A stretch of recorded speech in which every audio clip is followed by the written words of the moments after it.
Ryan, and right away, so we jumped out of the room, was barking. Okay. This person that he's never met inside our house. Okay. That's territorial behavior, right? So the reason why I asked that is your cousin. So for whatever reason, he just built a suspicion, right? Now, was your cousin loud at any moment? Was there like, Yeah. There was. Okay. He's the son of the uncle. Oh, look at that. Isn't far from the tree, huh? Yeah. Yeah. So nervous energy doesn't like boisterous energy. Okay, but I've learned this throughout years of training. So like when I'm interviewing people during the consultations, like I'll ask stuff like, "Oh, does your dog not like loud people?" And they'll go like, "Oh, my dog hates loud people." Or I'll go, "If everything settles down, will your dog calm down?" They'll say yes. I was like, "If somebody moves, will your dog start barking?" They'll say yes. Like, that's a nervous dog. Okay, if everything's calm and quiet, I'm good. But anything goes loud or anything sudden happens, all of a sudden they're nervous and they're triggering. Okay, so that's a nervous response. So he was loud. It made him uncomfortable, right? And then you try to, ease the situation. But then, because he was still stuck in the moment of discomfort, he goes to you, one, for comfort, two, for comfort for sure, maybe a little bit of security, but not complete security. Okay, like a mom, I can't get this, right? And then, because he's stuck, he's in that headspace of like unsure, suspicion, needing comfort, and then he intruded on his space, I would say, yeah, you're gonna get bit. Okay. With the loud uncle, came in loud, boisterous. He's like, "Yo, who the f are you coming in with that kind of energy, right?" Yeah. And then it could either just be his energy itself. It was so loud that he's like, "Yo, calm it down," and then the nip happened, or perhaps the touch, one or the other, right? Or even like, let's say he's just walking, like, "All right, you don't like me, sure, let's just walk on through," right? But that energy just coming through the house, and he's like, "Yo, I don't like this. Get out of here." That's what that's communicating. Okay. Now, because for you, you're used to it. You've met your uncle, you know your uncle for however long, right? So you're like, "Oh, that's his uncle," but not for dogs. Dogs see that and they go, "We don't like that kind of energy." Okay, and they establish their own rules. And other dogs might be completely fine with, your cousin and your uncle and all that stuff with different personality types. Okay. So what I would do is there's a couple things here. Okay. You can't make him like those types of energies. Now I have an exercise, it's the same exercise that we would do to get them to like kids. But if they're coming in, "Hey, what are you doing? Hey," right? And he's like, it's not going to click. It's just like when people, like, I'm a fairly quiet person. I can be loud. But I have friends who are loud. And I can only be with them for so long. Where I'm like, I can't, if I can't hang out with you anymore, I gotta go, all right? But I don't bite him from a dog, and I can remove myself from the situation. He can't remove himself. So he tries to remove the unstable energy. Okay? So knowing that, in that kind of setting, you can't tell, like, it's not fair to tell them to say, like, "Hey, when you're around Toby, you gotta be chill," right? Because that's them. Like, it's gonna come out, right? So it's partially control, either stationary control, two, preventing it from happening by removing him, which doesn't help him, but it just prevents the problem, right? But then if he's in, like, let's say he's in a kennel, while they're there, and they get loud, he might start barking from the kennel. But it's simpler to correct, it's just stop barking. Does that make sense? Yeah. Like, I don't need them to like them, I just need them to not bark while you're in the kennel, okay? Getting them to open up to them is a bit more work. Whether or not that happens, I don't know. It's just, you try it and see what happens, and then, let's say you only see that uncle once a month, like, good, because it's regular, but it's probably going to take a very long time. If you see that uncle, like, every day, almost every day, on a regular basis, then it would be quicker and more realistic, because he's got more constant exposure, okay? But knowing that about him, I would err on the side of caution and just assume it's not going to go well, and then just go like, he's not comfortable, leave him alone, right? Because, like, let's say he removed himself from the situation, and they continue to come in, like, he tried to already avoid it, and they followed him. So what's left for him is self-defense. It's like a human. If someone corners you, you're not going to defend yourself, right? Like, you may avoid conflict at a certain point and go like, "All right, I try to avoid this, here we go." Okay? So, unless you're going to proactively, work towards it, that's one thing you can do, is just like, when you see him get unsettled, and I'll go over how you can settle him. as best we can, okay, using remote stuff like that. But I wouldn't say like, okay, now he's settled, but just come on over and pet him, you know, because he might still have a little bit of tension. There are steps to that, okay? Learning how to recover from that situation so that even if he was tense, I can stop it and get him into a mental state where he'd be willing to like, okay, let's see how this goes. But all those things make sense to me. Okay? It's not good that it happened, but he's not coming from a place of like, I bite people because I want to bite people. Okay, that's what I try to explain. Like once they see that, they're like, oh, my dog's human aggressive. I'm like, well, no. Like I had a client whose dog was fear aggressive, and her neighbor, like she was out, she'd only had the dog for a couple of weeks. Like, not a client. It was ex-girlfriend's aunt's neighbor. Okay, and I stopped by the aunt's house to assess her dog, and she was telling me about her neighbor's dog. And she was telling me the situation, and she was out, and she got her dog. She had the dog for a couple of weeks. Neighbor comes out and goes like, "Oh, hey, I like your dog." And the dog starts to retract and hide behind the and the person just came around and got bit. And they're like, "Oh, the dog should know better not to do that. The dog should know not to bite humans." And he goes, "No. I was like, the dog gave very clear communication. I don't know you. I don't want to get touched by you. I'm trying to avoid you. Please see this." And then the dog finally wrapped around. There was no more leash. And the dog goes, "I have no other option but to bite you now." Okay, it wasn't just the dog going to do it. Does that make sense? But their psychology was dogs shouldn't bite humans. And I go, well, in that case, the humans shouldn't have continued to do that. Then there wouldn't have been a dog fight in the first place. Does that make sense? So if the dog doesn't like something that's growling, should the human stop doing it? That's like a yes or no answer, right? So like, let's say I have a dog that is consistently aggressive towards people, either through fear, nervousness, or anxiety, right? If we're going to turn that around, we have to correct the growling and then press the dog. So I have my suit, the dog grew up to the point where they attack, and then I correct the aggressive behavior and then continue to pet them. But then the dog learns, okay, if I try to bite you, or I growl or whatever, it's an aggressive response to get distracted.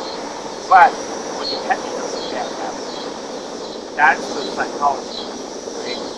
So in that case, I don't because we're actively trying to address that aggression.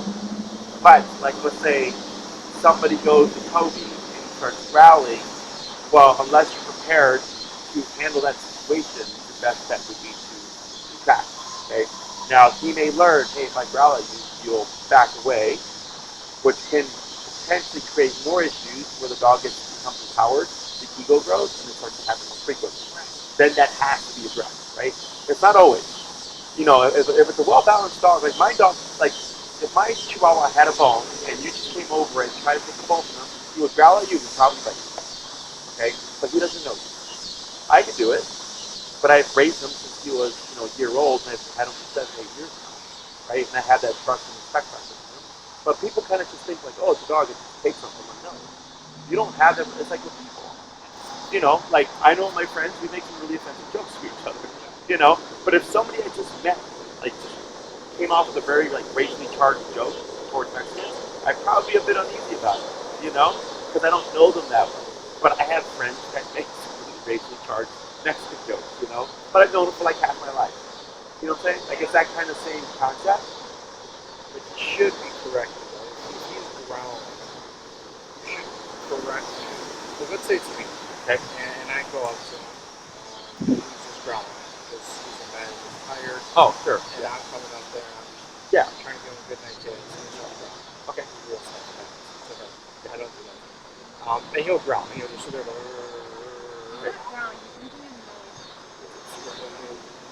Is there like a love noise that comes out of dogs? Well, it's like a Doberman. Doberman's purr. I think Doberman, So it's like this kind of growl. Sometimes he flares his teeth, so that's why I don't think it's a love noise. Yeah. At her.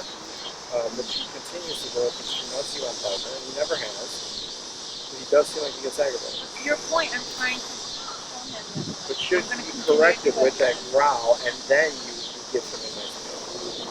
So, very tricky concept. Okay? one, just because he hasn't bitten doesn't mean he won't. Right? So I'm going to give you an example. Two, press him for that, right? But like, let's say we have a couple. Is it okay that the husband or the girlfriend just come up to the other person and just touch them whenever they want? Like, is that just because you're a couple, girlfriend, boyfriend, husband, wife, mean there's no boundaries?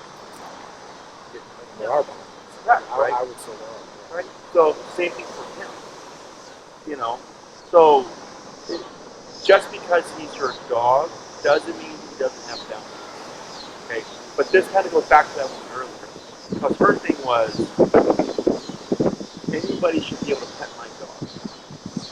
Right? And I go, no, your dog is fearful of people, that's one thing. And your dog is, if you can touch your dog, that's great. That's realistic, right? In that sense, because you're thinking, well, me kissing my dog technically is realistic, right? But I'm like, yeah, but that's like a boundary he has.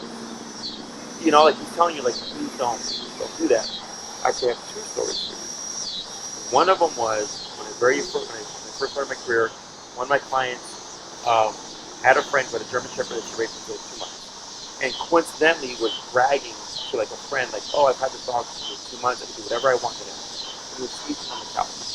She went over and grabbed his face and went like this. The dog bit her in the face. Bad. Okay? So, she must have done it several times. She decided, yo, this is tired. Bit her in the face. That's one. Okay?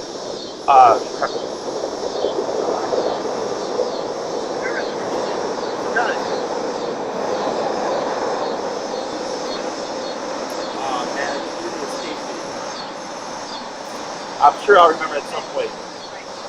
Yes. Oh, now I remember. I had a couple that I worked with. Wife was like 7.5 months pregnant. They had 4 to 5 kittens. Okay.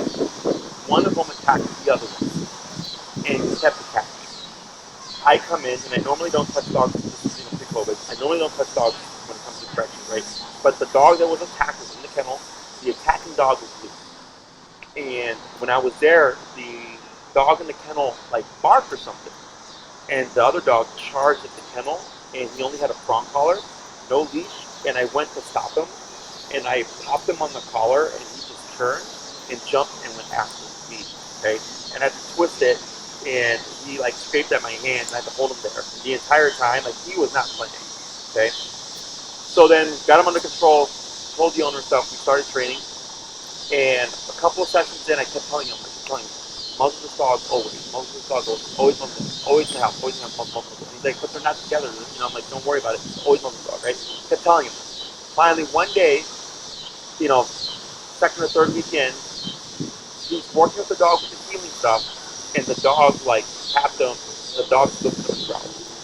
Okay, and the owner goes, "Oh, I didn't like that," and I was like, "Muzzle this dog." Okay, it's the first time you ever seen any kind of behavior like that, right? Fast forward, wife had the baby. He didn't hear from me for a couple of weeks, and then I get a random text going, "Hey, Jesse, we had to put him down." And I'm like, "What happened?" Right? Because I'm assuming, like, I'm always like, no news is good news, right? And he's like, "Well, you were right." He said, my wife was on the bed, and before the baby was born, my wife was on the bed, and she went to grab the remote to the channel. The dog was sleeping there, and he attacked her hand. Okay, now he had the muzzle on, but he got her hand pretty good through the muzzle. And he was like, "Jesse, if I hadn't had that dog muzzle, like you said, I don't know if my wife would have had a kid, because it was bad, right?" And I didn't say it to him, but in my head, I'm like, I kept thinking, like, this dog's never showed me this, and it's not against me, it's against that dog. It don't matter. I'm like, trust me, your dog can get injured, muzzle. Okay. Thankfully, that moment happened, so I got into kind of like, okay, maybe I should take this advice. Fast forward, that unfortunate event happened, but it could have been so much more worse, right? But the assumption of I've not seen it doesn't mean it won't happen. Okay? And I'm not trying to scare you, but my job is to, one, keep this guy in his house, right? But two, also to prevent anybody from getting hurt. That includes you guys. Do you think it's a good idea to maybe try out a muzzle with now? It's basically that entire every guy in that family,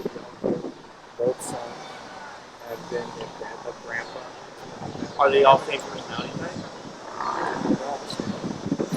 They're not all the same personality. Okay. Because I have to know all the contexts, because there's different contexts. Two of them are definitely quick energy, okay? And then it could be like, let's say somebody like a more passive energy, just like walking through, right, unannounced, and triggers territorial behavior.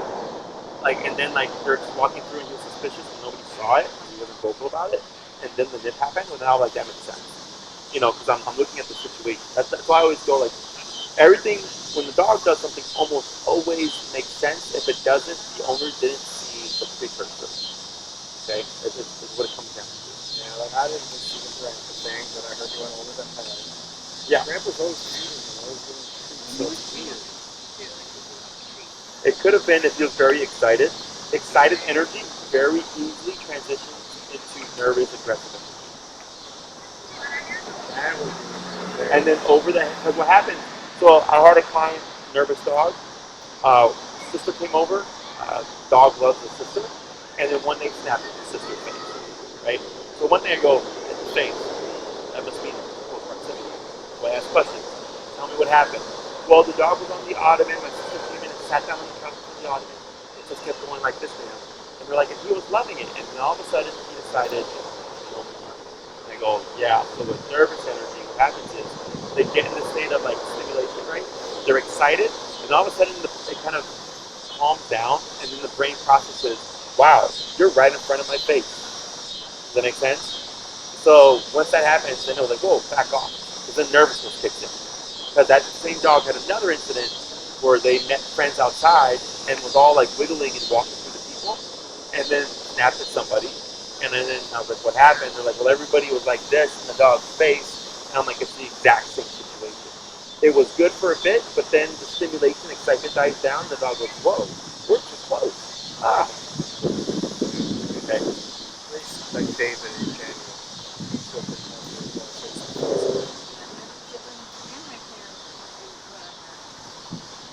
he's been around him a lot. He's so used to that.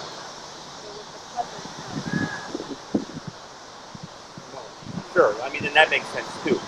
Or just like any random person he's never seen coming into his house or even her parents' house and he tends to get in a relationship. And that's, it's like, with Q tried to pet him. It's always open. Yeah. It's Right, very. we try to pet him and we try to create a relationship. Be like, this person's good, he's going to pet you, and be nice, but I don't think he likes that kind of thing. No, I mean, it's like if, I mean, I don't just go up to women and start kissing them and hoping like they think like, boyfriend material. Right.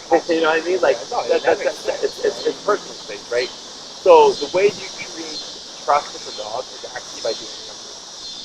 With this kind of dog, I do nothing. Okay, I ignore him completely. And at some point, he's like, "Hey, what are you about?" And then he comes to sniff me. And everybody goes, "Oh, you're gonna sniff me, buddy?" Right?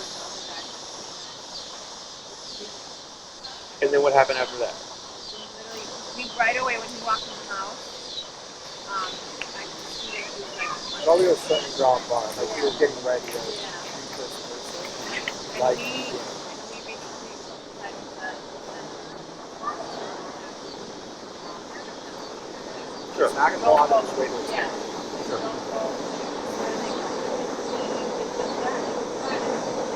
Toby, like, definitely very upset with the book and Daniel was kind of like, Yeah, move the trigger. And, like that was fine. Yeah, because he was going at his own pace. Because you have nervous dogs.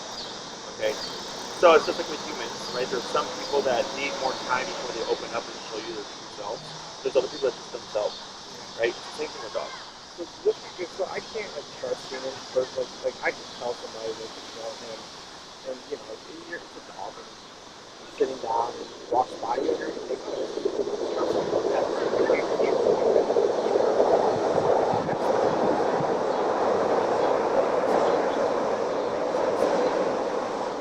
Sure. So we can say once he gets over the Yeah, so there's a couple things I would do here.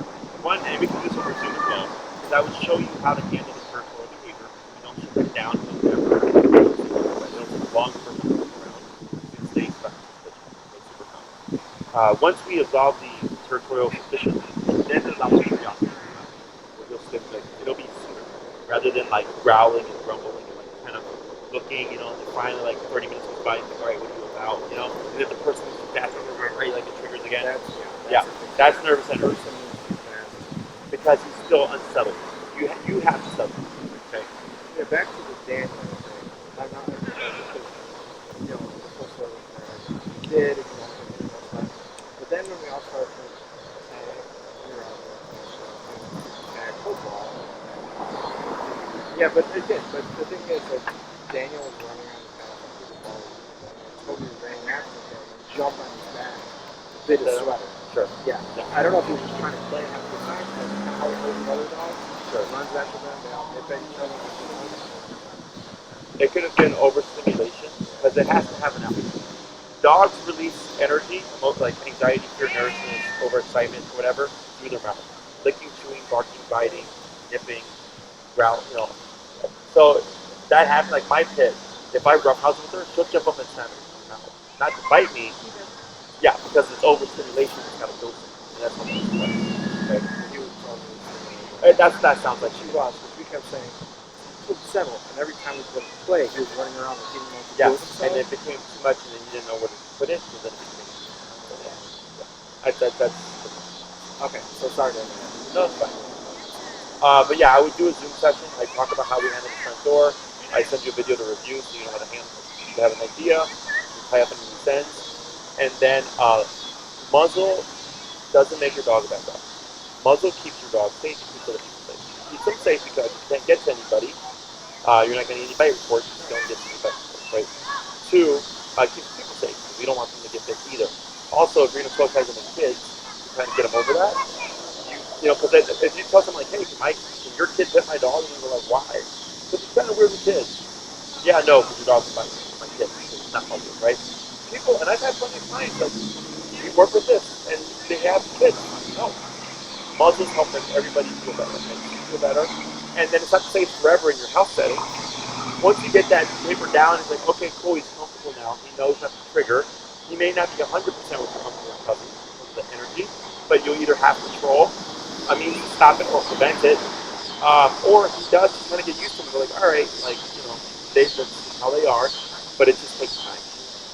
Okay, to be a bit more proactive about it. Yeah, because I don't my sister, I have a niece, she's 3 now, almost 3, I don't want to live in a home I want him there, right? It's part of the family, but I can't hurt nip at it twice. Sure. You gotta watch your face. So that's what we think. No one was on. All of a sudden we hear a growl. But either way, yeah, very close. Yeah. We should never understand.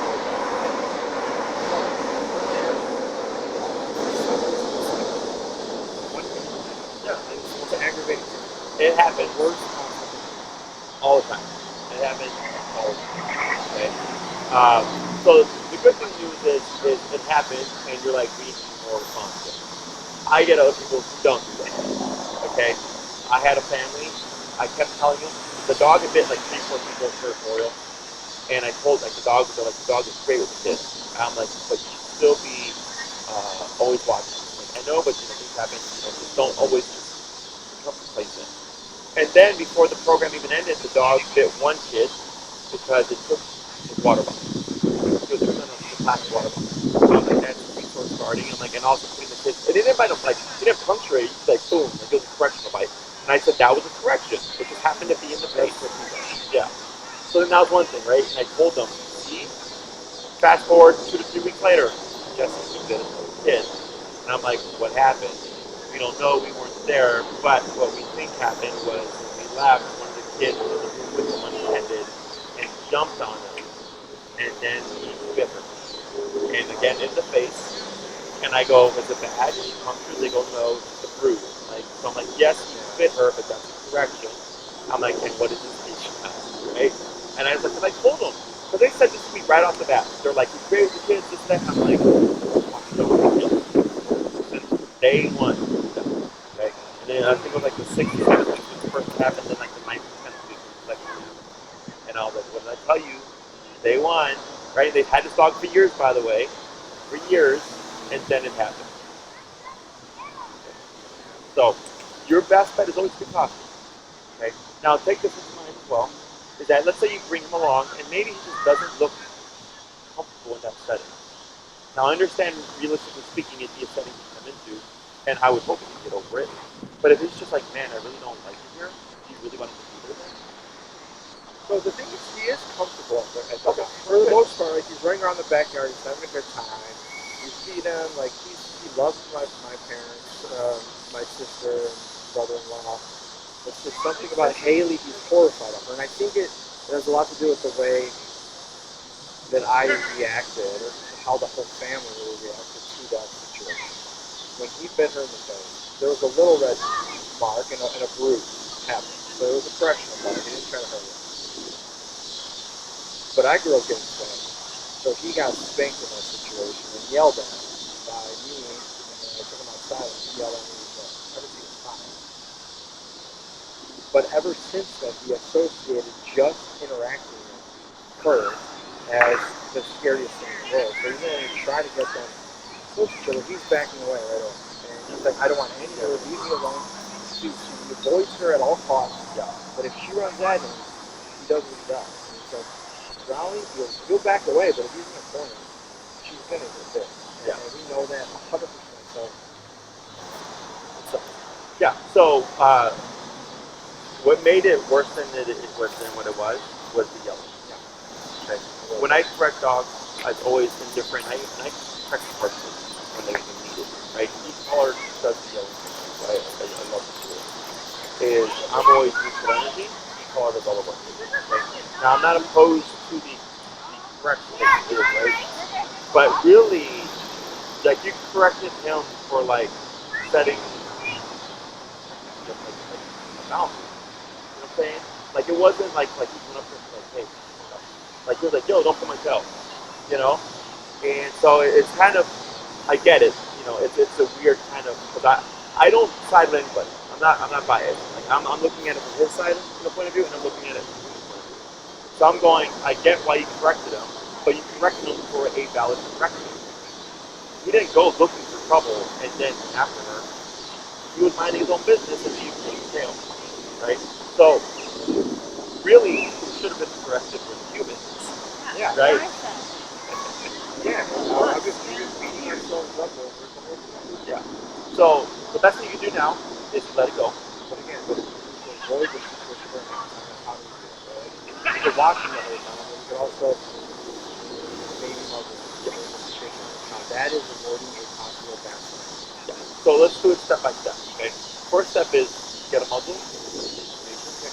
Yeah. We have a page on it.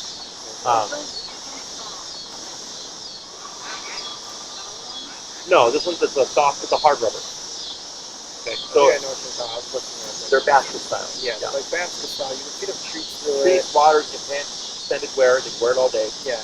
We get dogs that have to be muzzled 24/7. That's the style that we use. That's meant for extended wear. Now, it greatly reduces the risk of bites, right? But there can still be a potential bite if you look at that, right? Because if a kid puts their finger in there, exactly. But again, that's not dog's fault. That's human fault, right? We have videos that we'll send you that you can start counter conditioning. Start with that first. Make it simple, okay? What happened is happened. I know a lot about your dogs and those stories. I know he's a nervous dog, territorial, that's normal. The kid thing, that can actually be reversed, okay? It's just going to require that we muzzle channel, and you want to start that process as soon as possible, because that can take a bit, okay? And you also want to make sure, and you guys have been doing great about it, but just becoming comfortable with that e-collar, and that's just formal discipline of when he needs it, because that's going to potentially play a part in the future. Okay? Yeah, sure, no sounds good. We did e-collar training with them one day, but with noise. Sure. Really good. Yeah, well, these are off-leash methods that we use. It's just a matter of, are you going to commit to it, right? That's why, I do 6-9 12-week programs. Typically, a 6-week program is the first half. We always get recall to be off-leash viable, otherwise it's pointless. And then the 12-week is like, everything is up to off-leash viability for the illness. So I get clients that hike and they take the dog to dog patios. They go everywhere, the dog leash stuff, so they want full off-leash control. Most people, is I walk to the dog park and I let my dog play fetch the park and pretty standard stuff. But yeah, like that's like typically how quick it goes. Okay.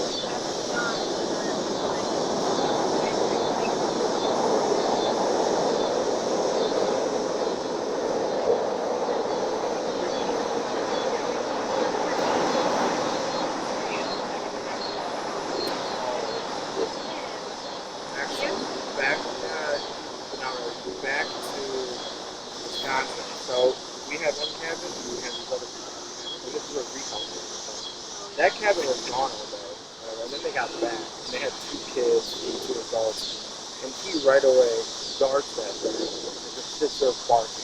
Yeah. And as these people, me and her are like, oh my god, Toby, come. He's got no leash, no nothing. He's out there. He's probably, at least for me, like 40 yards away.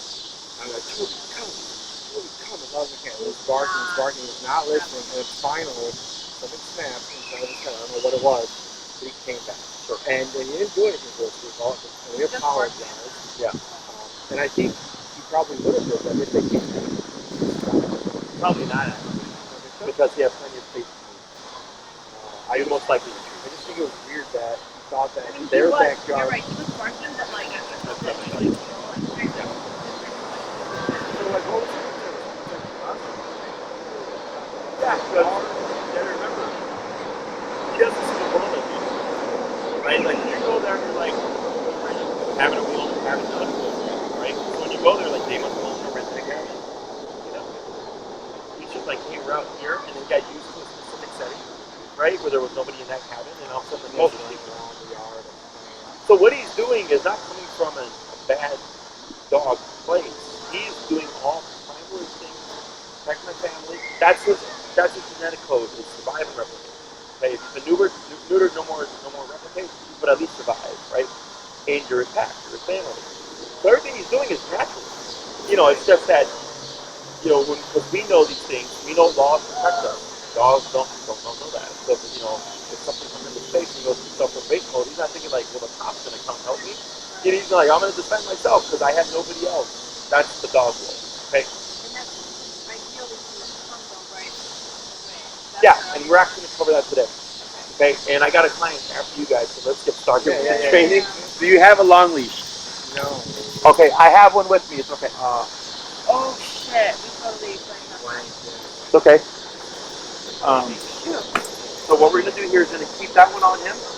This leash? Yes, we're gonna do a double leash here. Okay. Hang on real quick. So this is kind of coordinated. So I'm gonna lead through this as quickly as possible. I'll give you I'll see about the moment. Yeah, definitely want to order. Okay. Amazon, $84.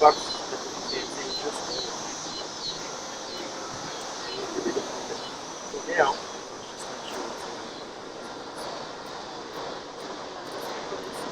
so you're going to clip him on the same ring that he's on his regular platinum hook. And we're going to leave both leashes on. Okay. Who's going to do the first batch of recall? Okay. So one thing is for the remote. Have the thing? Are you right-handed? Right. Yeah. Okay. So you can come in the remote here. Right. These fingers is you're going to use these fingers to pull the leash through your hand like that. See that? To make it easier, just throw it on the ground. Okay. Don't worry about catching it up. Okay. So go ahead and get the remote. You're going to get your fingers in place. Right. So your right hand to your right, and then it's on your left hand. Okay. So with your fingers here, you're just pulling it back like this. See that? Exactly. Okay. So and this is going to make more sense once we start working with Toby here. But I want you to just get used to that. And then the last thing, if you can remember, is when you decide to stop reeling in the leash, you're going to go like this, then this, then this, like that. Okay. What that does is it locks your leash. So if Toby decided for whatever reason to hook it, if you have it like this, you're going to get rope burn. You're keeping that leash through your hand. Okay. Yeah. So as default, as automatic response, go like this, to this, to this. Always. Okay. When you decide no more leash, do that motion. Correct. Okay. You'll get used to it.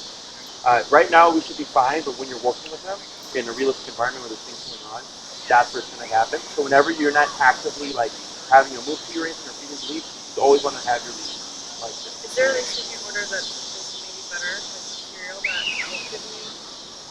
Draw rules. Oh, okay. This is the best one because it's flat. If you get like a polypropylene with the circle, like yeah. Okay.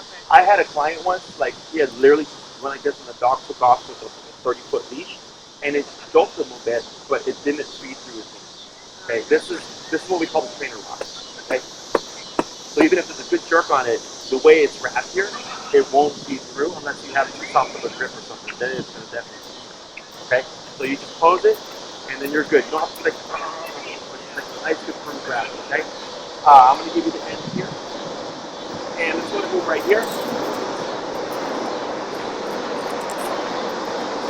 All right. And go ahead and hold the short leash, please.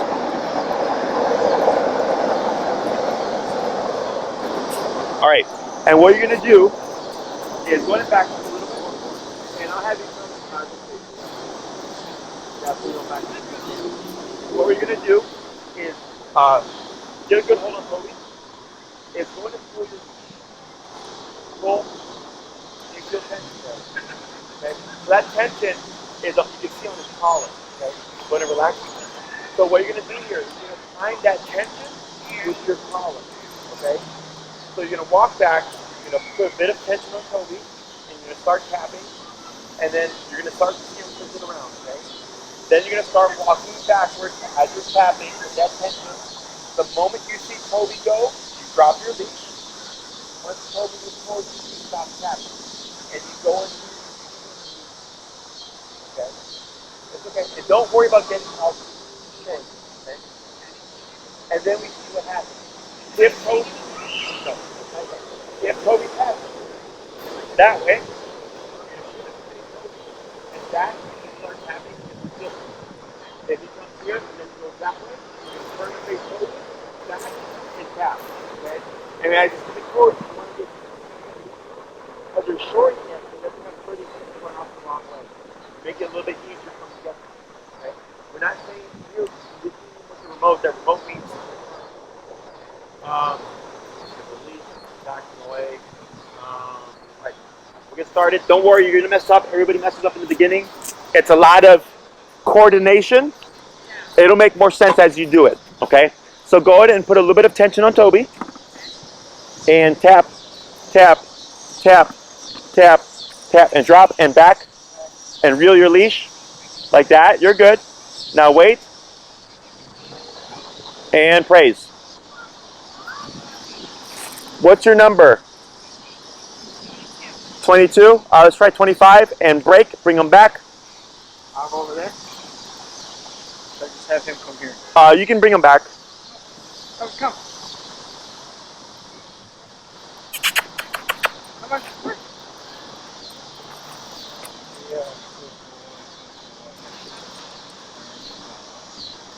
All right, and you'll repeat that process.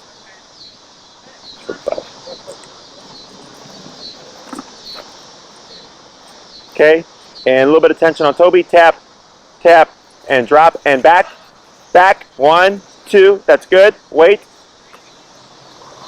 Wait right there. Now turn to face him. Back, tap, tap, tap. Wait, and praise. Good. Repeat.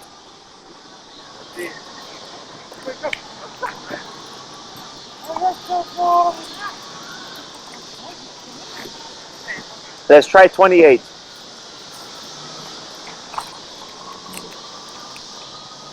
Good. Tap, tap, tap, drop, back, back. 1, 2, that's good. Wait. And praise. Excellent. 2 more. Toby, come. Come here. Toby, come. Yeah.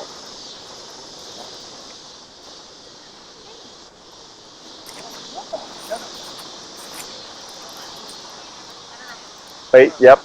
And, huh? Yeah, but still, you gotta associate. Yeah, tap. Okay, tap, tap, yep, back. 1, 2, that's good.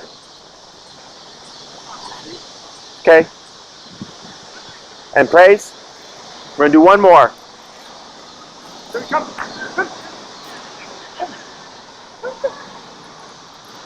All right, it's okay. Keep walking forward. Keep walking forward. Yep. Attaboy.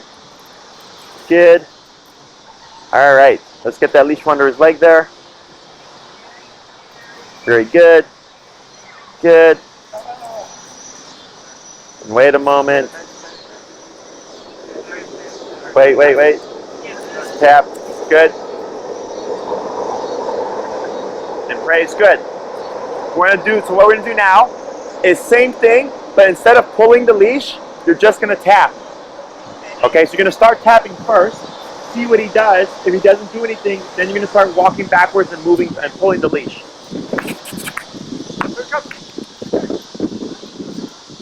So she's not pulling the leash, she's just tapping. Yeah, you're tapping first to see what he does with no tension. Wait a moment. Tap, tap, tap, and back. 1, 2, that's good.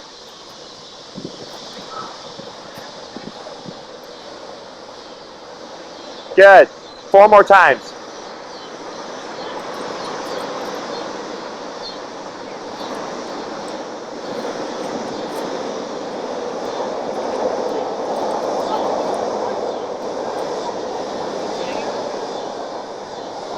Wait, yep. And ease the 10, tap, back, back. 1, 2, 3, that's good. Praise. Good, 3 more.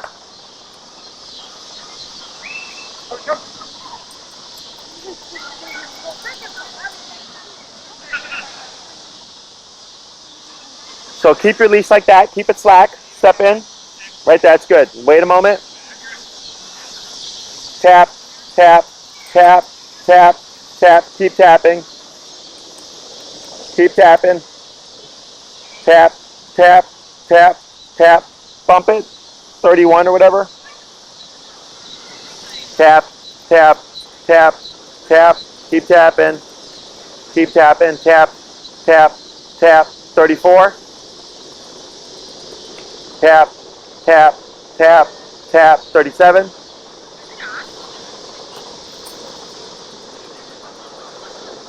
Tap, tap, tap, tap. Backwards. And then test the vibrate right now. Test the vibrate.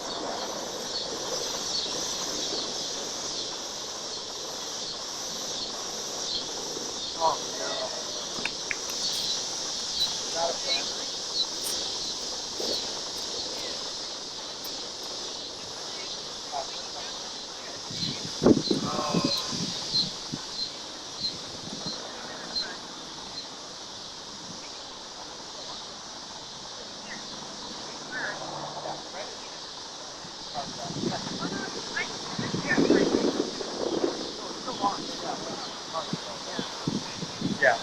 The battery on the remote is not the same as the battery in the collar. Right. The collar. Yeah. All right. So we still got juice. Go ahead and bring them back. It was working then. No, it was. Alright. Tap. Yep. Tap. Tap. Tap. Tap. Tap. Tap. Bump it. Tap. Tap. Tap. It's okay. Tap. Now back. Good. Hold right there. And praise. We're going to do one more.